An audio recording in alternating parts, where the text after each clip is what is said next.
it's Christina Carr here in San Antonio, Texas. So, are you thinking about buying new construction and you just don't know where to start? Well, I have some tips for you. So, come on back.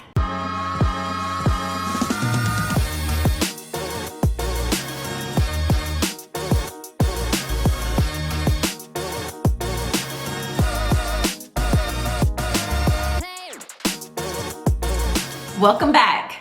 Again, it's Christina Carr, San Antonio, Texas, and I am giving you some tips for new construction. So first tip I can definitely give you is find a reputable builder. So there are many builders out there, but you want a reputable one, the one that you could get references if need be, the one where you could go Google reviews with previous customers, clients.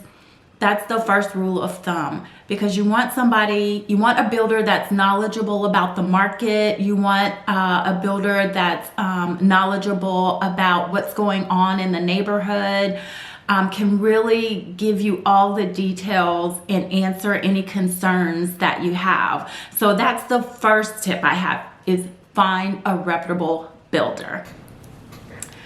Okay. Next tip I have for you, and I can go on and on about this one, is make sure you realize what's standard versus what's not standard, which is an upgrade.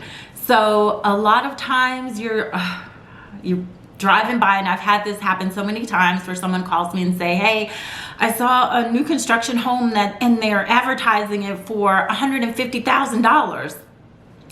Well, let's look into that more deeply. So make sure when you go into that model home has all the bells and whistles in that home.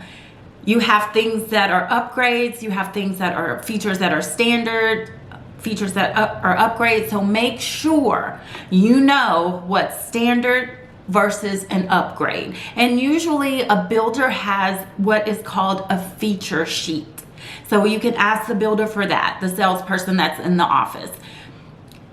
They have a feature sheet that will tell you exactly what is standard for that particular model that you're interested in, what floor plan you're interested in, and then they'll let you know, okay, this is an upgrade, so this will cost this. This will cost extra. So you add all those extra costs. So whatever you see on that billboard when you're driving, don't get excited too fast, because that is just the base model. That is just the basic floor plan, basic standard features in the home. Now you might go in that home and say, yes, those standards fit our budget, it fits our family just fine. And you don't have to do any of the upgrades. So you can stay along that price line, but just make sure you find out what's standard and again, what's an upgrade. So that might help you when you go in.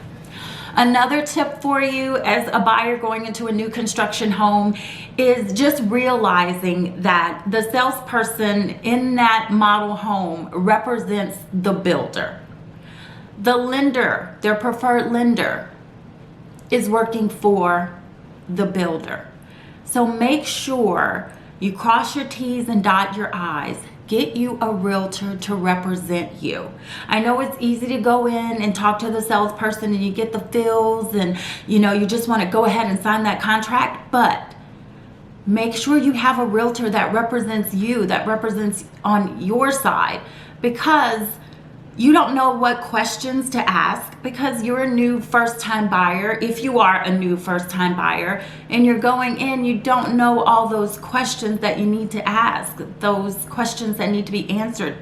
So that's a good way to, get in trouble when you thought and you didn't find out before you signed that contract.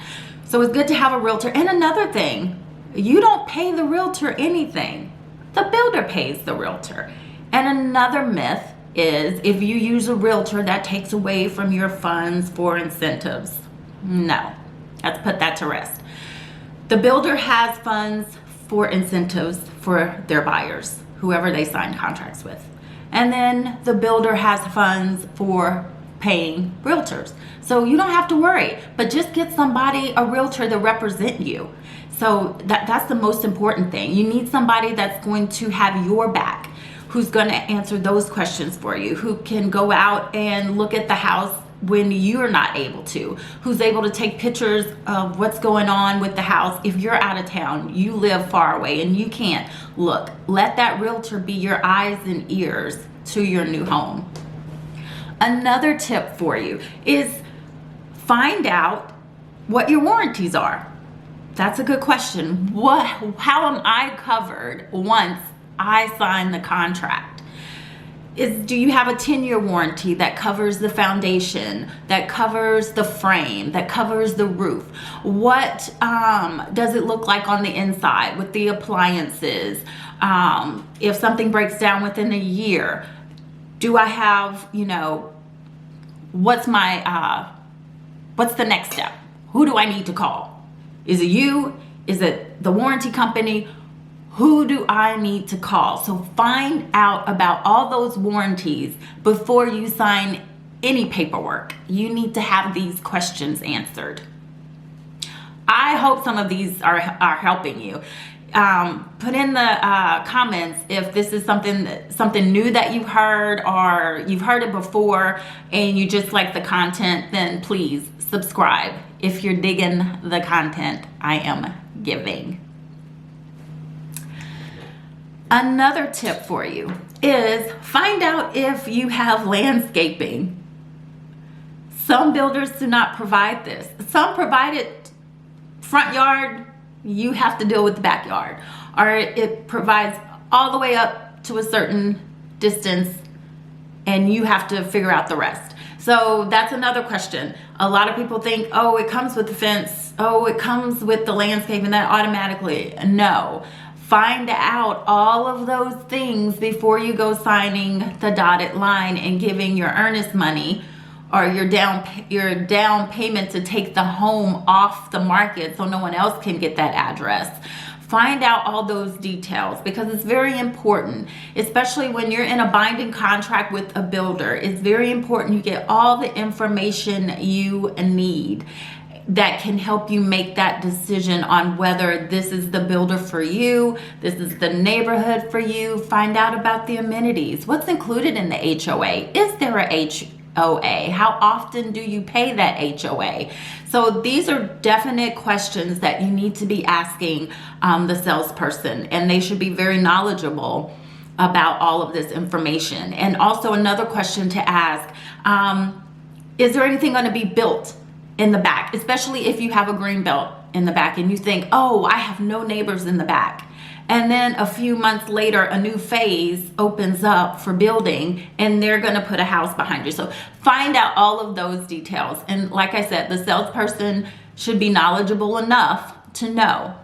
But this is where your realtor comes in, because they're asking these type of questions that you're all excited, and I totally get it. You're all excited and you're just ready to sign because, yes, let's do this. Let's build my house. But make sure you know the ins and outs of that builder before you sign. So I hope you enjoyed all of these tips that I gave you when you are going into a new construction home and wanting to buy. Again, if you love the content that I was able to give you today, please subscribe. And I look forward to getting back on here and giving you more information. Bye.